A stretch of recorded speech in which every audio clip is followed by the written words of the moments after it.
So for Kyrie Irving, we're going to take a look at the anatomy of an ACL tear. So if we take a look at our model here, the ACL is a band of dense connective tissue, which also ultimately leads from that femur to the tibia. The primary function for this ACL, which is seen right here, is to restrain that anterior tibial displacement. So whenever that tibia is moving forward, it's resisting that type of motion or direction. As physical therapists, though, we do have some specific tests that allow us to maybe diagnose an ACL tear at that moment.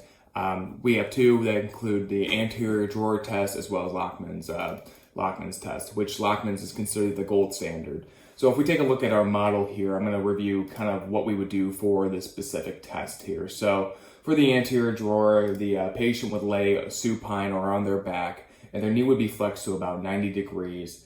So the examiner would then sit on the foot and then take both hands around and cup the tibia, and then also put their thumbs on the tibial plateau, which is seen right there.